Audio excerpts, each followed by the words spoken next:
My name is Kenny Sivard. I live in Idabel, Oklahoma. I'm president of the McCurtain County Historical Society. I serve on the board of directors of the Oklahoma Historical Society. Also on the board of directors of the Grand Lodge of Oklahoma's Museum and Library. And I'm currently serving as a Grand Historian of the Oklahoma Grand Lodge of Ancient, Free, and Accepted Masons. And I'm T.S. Akers. I'm the curator of Masonic collections at the McAllister Scottish Rite Valley, and I am the only living past Grand Captain General of Knights Templar of Oklahoma. All right. So, like I said, these dudes are a little bit.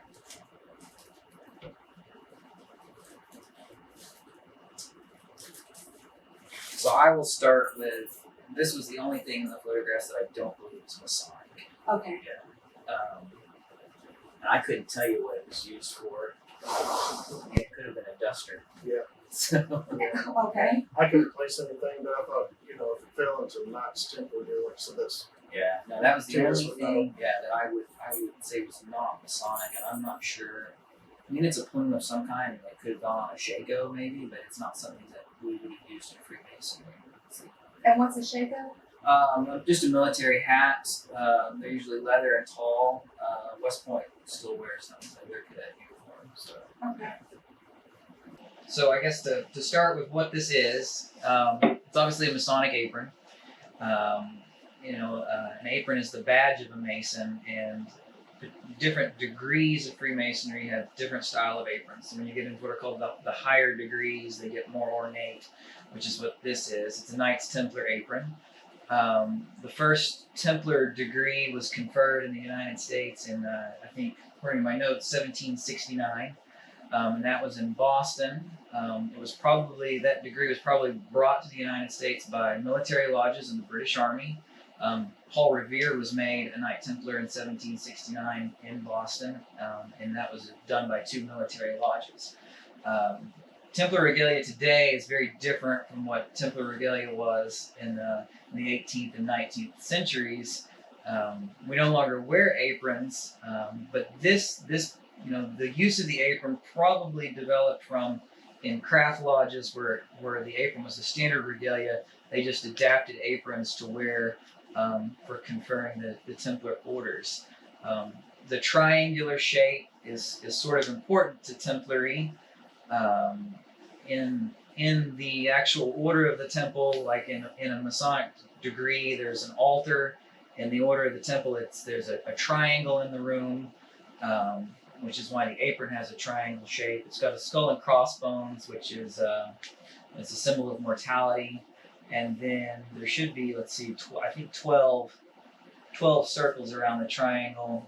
Templary is a Christian organization, whereas Freemasonry is a universal brotherhood, meaning that anyone can belong so long as they have a belief in a higher being. But the 12 circles around the triangle would correspond to the 12 apostles, hence the shape.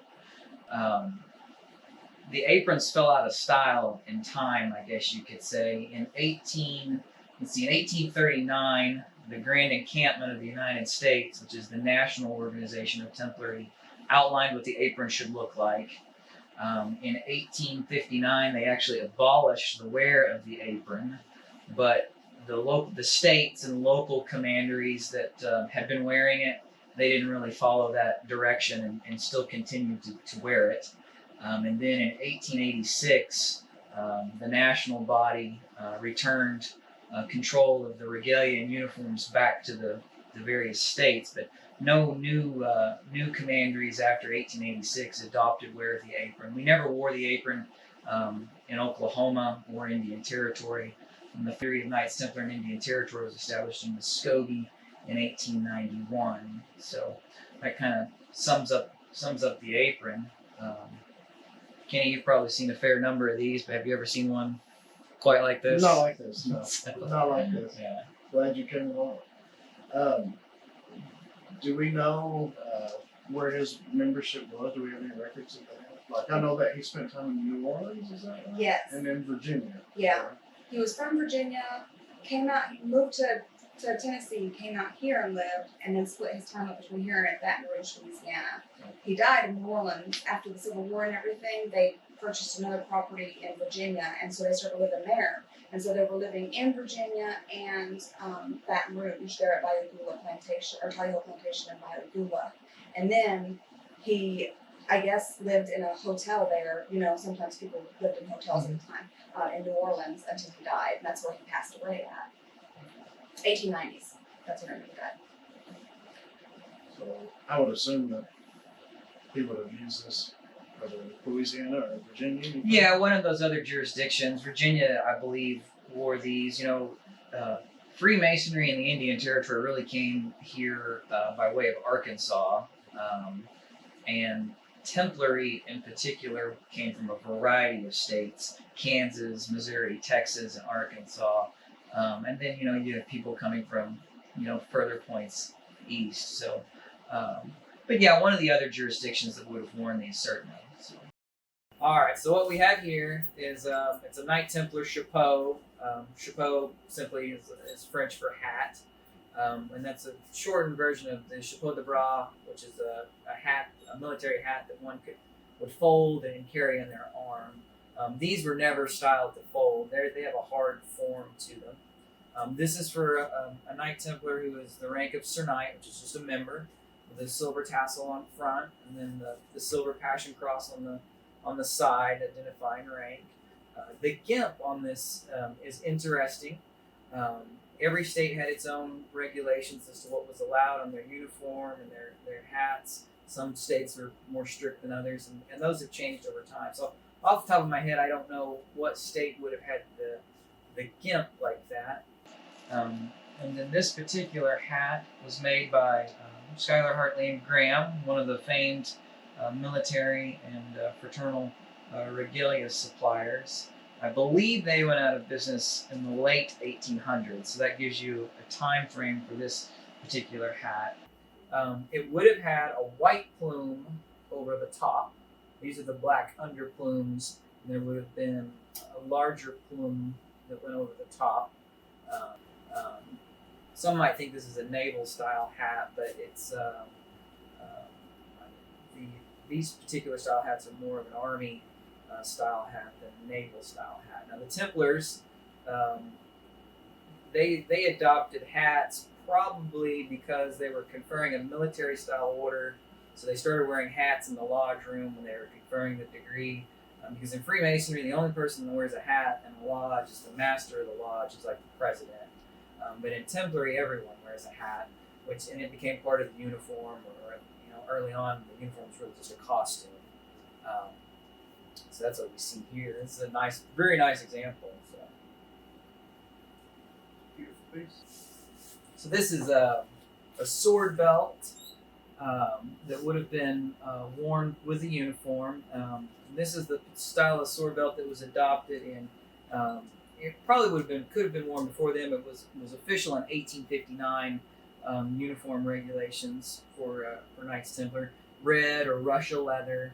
It would have originally have been worn with the original uniform or costume was a long black coat, and it had a white sleeveless surcoat that they wore over that, and then the sword belt over that with the apron and the baldric and the hat and everything.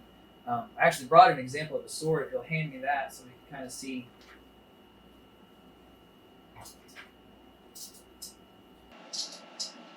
The style of sword that they would have carried was a militia style sword, common to in the early part of the 19th century. They became more ornate in time, and it would have been suspended. This example, and most of them by those chains, a series of 3 chains to hold it from. So this is an Oklahoma example from the 1920s. The belts changed over time. Red leather went out of fashion. Black leather became the standard. They would add, gold and silver lace to them. The buckles went from this rounded style, which was sort of a militia style belt, common that you would see during the Civil War, the 2-piece belt buckles and whatnot, to a rectangular style, which was popular with the U.S. Army, through the Civil War and later. But a very nice belt plate here with a Templar cross with a Passion cross in the center of it. So that's a nice piece. And again, definitely a 19th century item. So when I saw the waistcoat in the photographs, I was particularly interested in it, and I thought it was unique. It's not exactly a uniform item, but had it been Mr. Murrell's, and if he wore it, with his Templar regalia, would have been interesting because it highlights variations in uniforms. We've got William McKinley here in his Templar uniform, and you can see a variation of that, and then we've got Andrew Johnson, who was also a Templar, and you can see the difference in coats and the open collar where they would have worn a waistcoat. And early Templar uniforms varied significantly, and often when we say the uniform consisted of a long black coat, these gentlemen would just wear a plain long black coat of any form that they had, and you would have worn a waistcoat with that most likely. So it's quite possible that he could have worn this with his regalia, which I think is unique, and it highlights that variation in uniforms that they were using what was available. So it was more of a costume than anything. So you had a sword, you had a sword belt, a baldric, and a hat, but you had a coat of whatever you could provide. So Okay. yeah.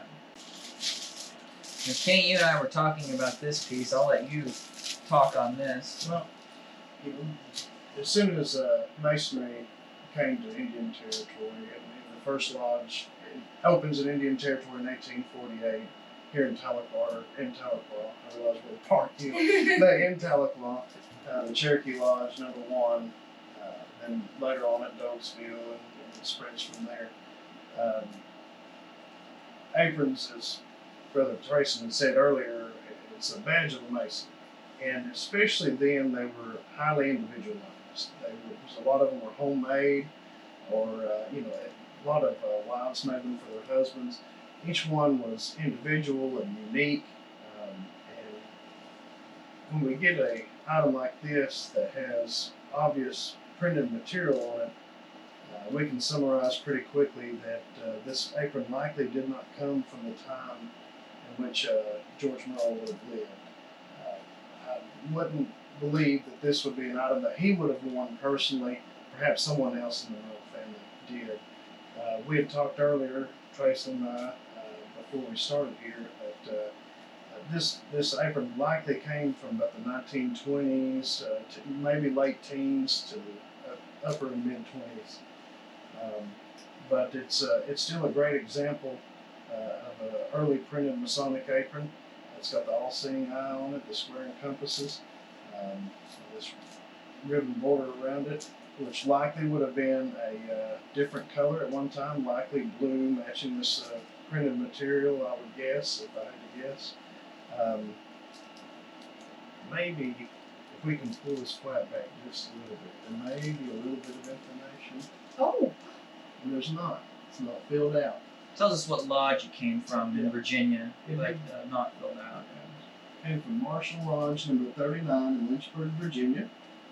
Unfortunately, usually underneath the flaps of these aprons, so if you ever have any of these come into a collection, or you ever come across one and want to see who it belonged to, that's a good first step, is to look under there. That should tell you who it belonged to, when they were initiated into Freemasonry, when they took their next 2 degrees also.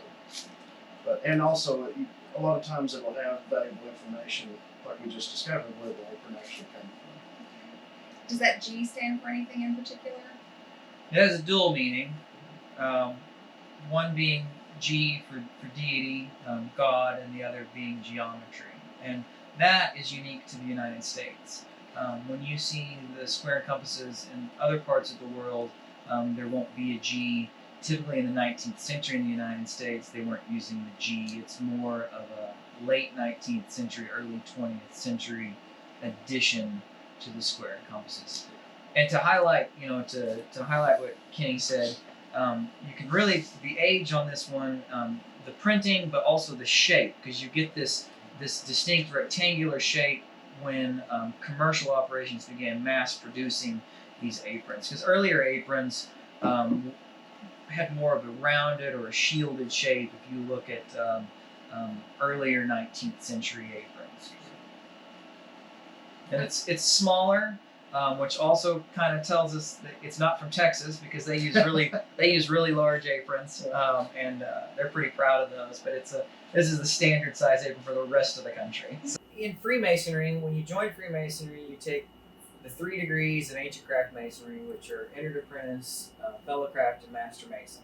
After a man becomes a master mason, he can join other Masonic organizations, which include Scottish Rite, which numbers their degrees, so you get the 32nd and 33rd degree, or the York Rite of Freemasonry, which is actually 3 individual organizations. You have a chapter of Royal Archmasons, a council of Royal and Select Masters, and then you have a commandery of Knights Templar, which is sort of the apex of the York Rite and the final organization that one can join.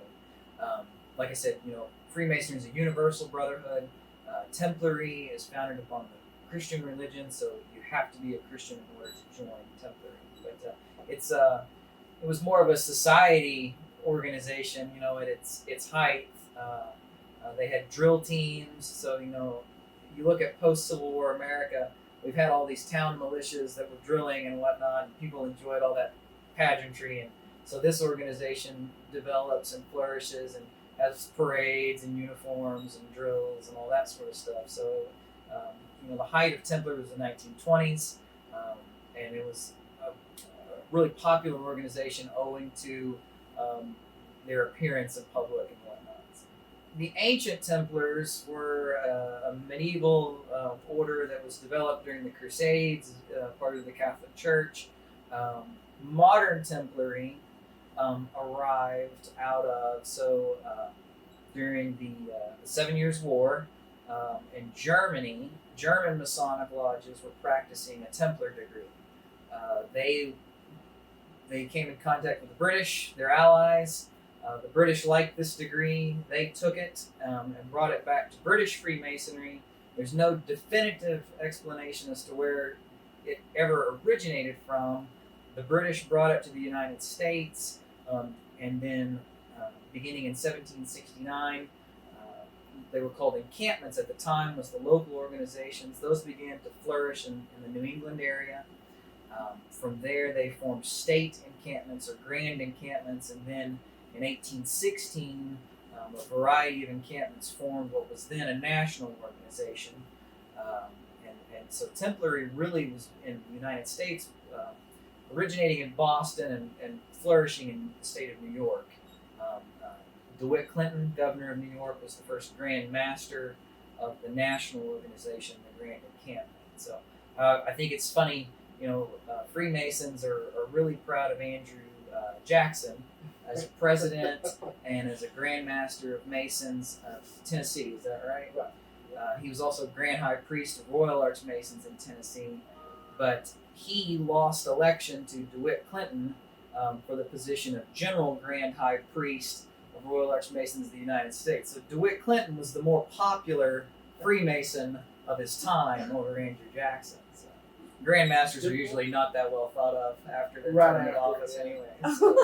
It's a good way to lose a lot of friends. Symbols in this compasses here. I didn't notice that initially. Yeah, so in the square and compass, and I think I've seen this, but never paid close attention to it, but you have setting mauls and trowels, which are instruments used in operative masonry as well as speculative Freemasonry, everything. And then there's is that Euclid's 47th equation there at the apex. So did this begin as like a builder's guild, the Freemasonry? I'll let you take that one. Oh, well, it's based primarily off of that, or fraternity is. If we say that we take our roots from that, it's fashioned after the ancient colleges of Freemasonry. Even the way our lodge is constructed. We have one of our officers is a Tyler who sits outside of the lodge. He carries with him a sword. That's the implement of his office. And his duties are to guard against Cowans and eavesdroppers, among his duties. Well, that goes back to the ancient colleges of Freemasonry, or Masonry, where you would have a professor in an open air, maybe an amphitheater setting, teaching Masonry to these students. And then around the perimeter, you would have these same officers, these Tylers, making sure that there were no eavesdroppers or anything of that nature. Protecting their trade secrets. Right. Yeah. Okay. So it's fashioned off of that, and more exactly, the builders of King Solomon's temple in Israel. Even in our fraternity, one of the ways we know a brother by his degree is what word he carries with him. So in that time where you have no printed degree, or even if you did, it could be replicated fairly easily with technology given you at the time.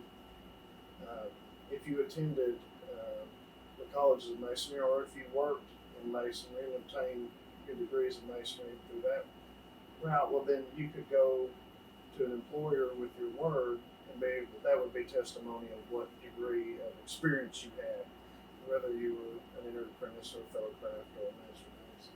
Oh wow. And so that's something else that was guarded highly at that time and is still guarded in our fraternity. So at the apex of that, you have to have one a grand master who can verify if you have the master's word or not. Wow.